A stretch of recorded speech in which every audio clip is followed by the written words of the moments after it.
Okay, so that's the rocky intertidal zone. Sandy intertidal.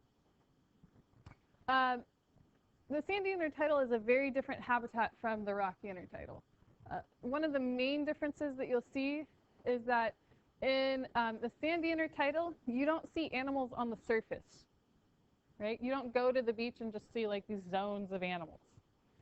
And that's because the top layer of sand is very, very unstable.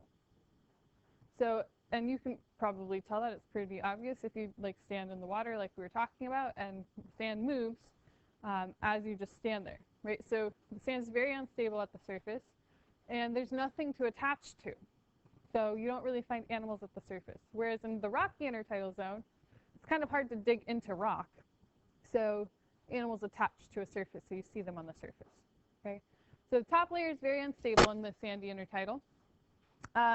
And the size of the grain of sand will actually determine a lot about the ecosystem that you find at the sandy intertidal.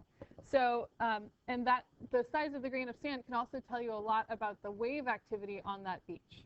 Okay, so if you go to a beach, how many of you have ever gone to a beach that's just like pebbles? It's not actually sand, right? It's like hard to walk on there. Yeah, it's not as much fun to go to. Okay, but you've got pebbles, right? A beach that has pebbles rather than like finer sand, that tells you that that beach has a lot of wave action.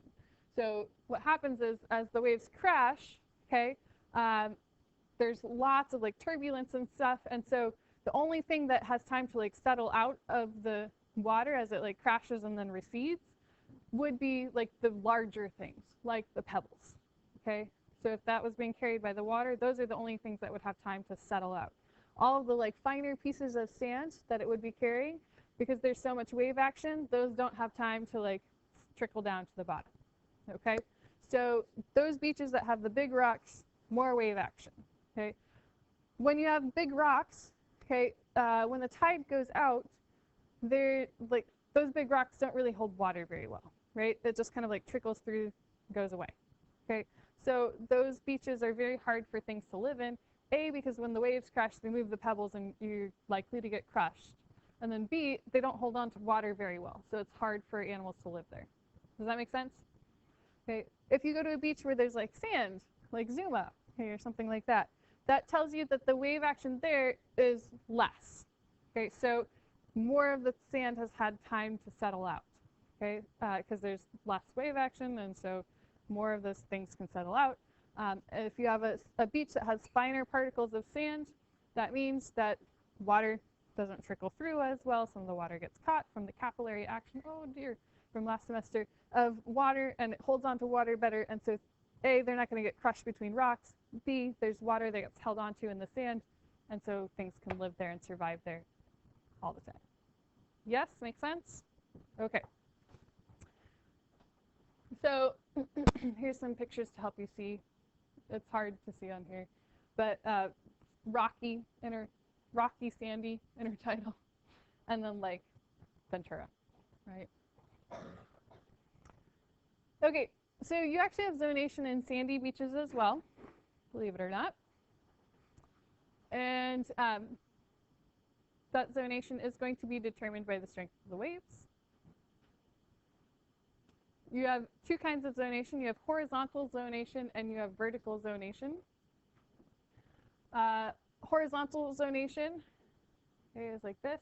So you have the subtidal zone, okay? You have the middle, and then you have the upper or the high intertidal, right? So this is like towards the water, away from the water. And as you move up the beach, this is the zonation that you get, okay? The subtidal, you're gonna have things like these big moon snails and sand dollars and like hermit crabs. Middle intertidal, you'll have things like clams and like things like sand crabs, that's what I'm thinking of. Sand crabs and worms.